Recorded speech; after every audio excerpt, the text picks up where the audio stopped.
Halo guys, kembali lagi sama aku. Nah, pernah nggak sih kalian kalau misalnya mutusin buat beli suatu produk atau layanan tuh lihat reviewnya, tapi once kita ngeliat reviewnya tuh malah ketipu gitu. Review yang bagus ternyata produk atau layanannya jelek.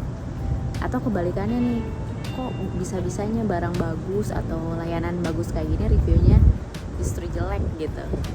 Nah, itu sebenarnya yang bikin fungsi review itu jadi hilang gitu. Yang harusnya kita bisa dari review itu bisa ngeriset gitu, worth it nggak sih beli produk atau layanan itu, malah kita kebalikannya gitu, malah kecewa. Nah, kalau pengen tahu kenapa dan gimana tipsnya biar kita bisa menseleksi gitu ya review atau rating itu, biar kita tetap puas dengan keputusan kita, nanti aku bahas di sini. Oke, let's check this out.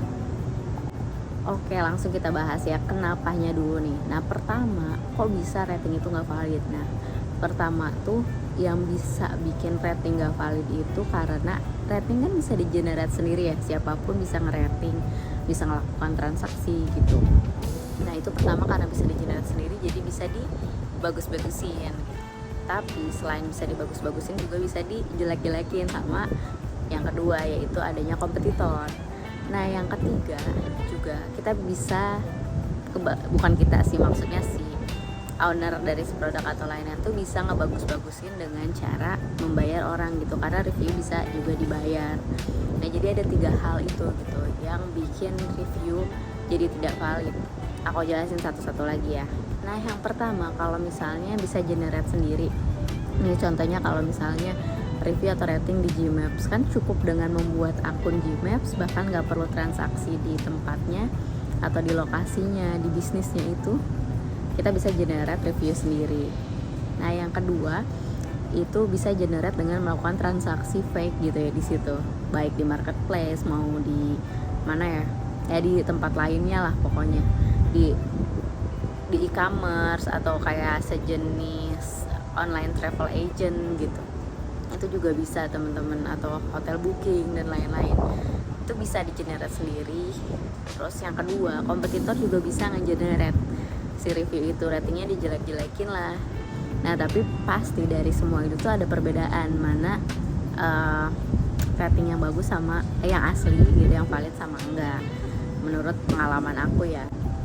Nah, kalau yang ketiga yang generate sendiri dengan membayar orang atau bikin sistem kayak robot gitu untuk ngasih review atau rating.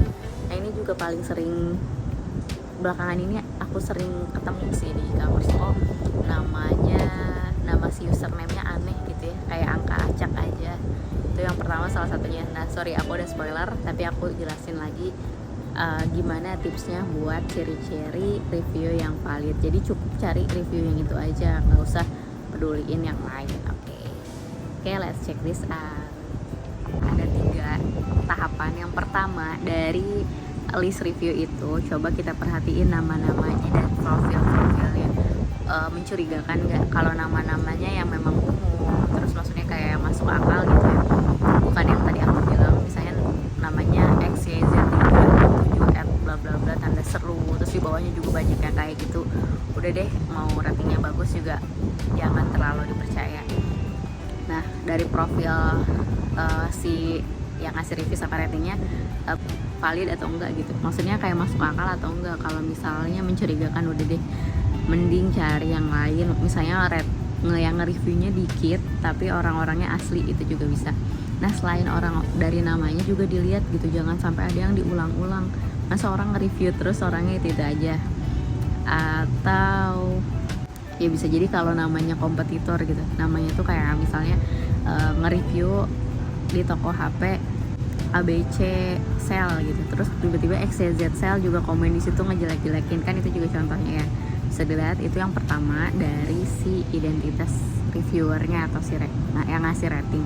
Yang kedua, lihat dari rating terbaik gitu, lihat rating yang terbaik, kata-katanya aneh nggak, ada nggak yang kata-katanya kayak robot gitu, misalnya kok bahasanya baku banget, kok kayak translatean mesin gitu. Itu udah sih mencurigakan banget. Nah, terus yang ketiga tahapannya, lihat review yang jeleknya tuh ada alasannya, masuk akal atau enggak, atau di generate juga enggak bahasanya, kayak translatean nggak, bisa kayak gitu, aneh nggak bahasanya, terus masuk akal nggak alasannya. Jangan-jangan cuman ngerating 1 aja tapi nggak ada alasannya gitu, di saat yang lain ngeratingnya 4 atau 5 yang bisa dikatakan mendekati sempurna gitu. Nah itu sementara sih yang aku temuin. Jadi kalau teman punya saran lain, tips buat ngefilter review, boleh komen di bawah. Thank you. Kalau ada yang mau saran dan kritik boleh banget. Jangan lupa di share kalau kalian ngerasa ini bermanfaat, biar makin banyak yang dapat manfaatnya. Oke, thank you juga yang udah subscribe.